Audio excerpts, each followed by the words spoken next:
And even si Yusek Lopez expressed noon no, na she's scared for her life.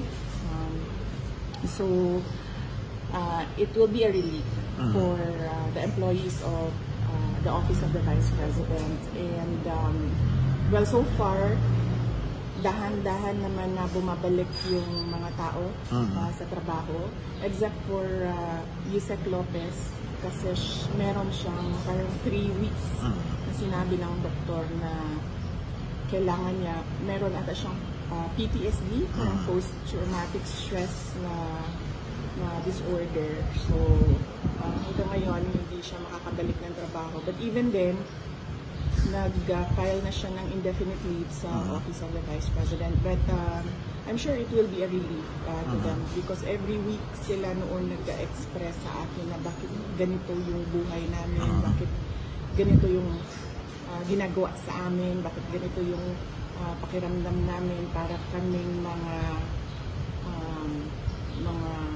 fugitives, para kaming mga convicts. So ngayon, mayroon silang somewhat peace of mind.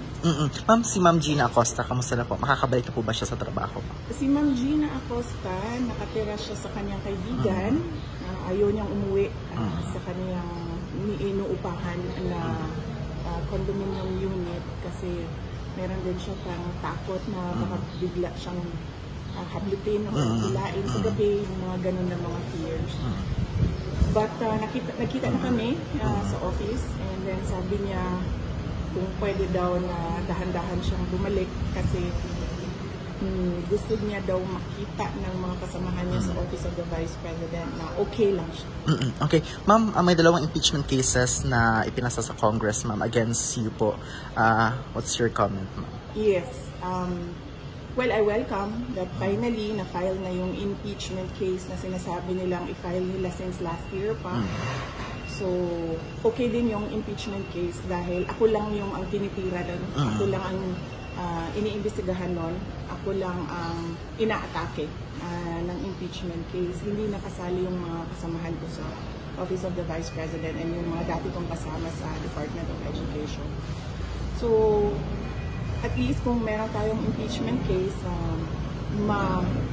masagot na ang final kung ano yung mga inaakusa nila sa akin. Ma'am, yung subpoena ng NBI, pupunta po ba kayo on December 11, ma'am, to attend nung papatawag na sa inyo, ma'am?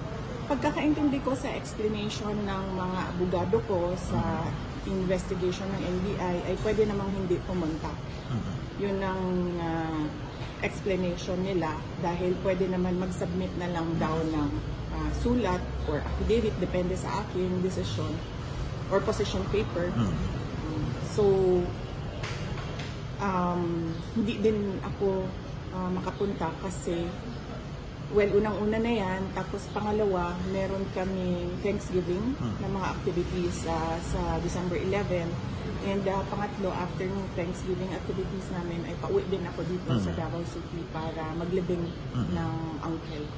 Ma'am, may isinagawang VP Sara Ride ng weekend, ma'am, in Davao and Cebu and other areas, ma'am, sa buong bansa. Ano yung sasabi na sa suporta ng mga tao sa inyo at sa OVP, ma'am? Oo, nagpapasalamat ako sa suporta, sa patuloy. Nagpapasalamat ako sa patuloy na suporta ng ating mga kababayan sa akin, sa mga kasamahan ko sa Office of the Vice President and sa opisina ng pangalawang Pangulo ng ating bansa.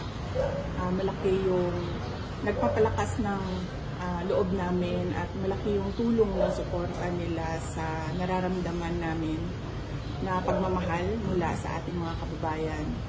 At humingi ako ng pasensya sa stress, lalo na sa mga senior citizens. Marami akong nakakasalamuha or na nakikita sa daan na nagsasabi sa akin na nasistress kami sa ginagawa sa iyo.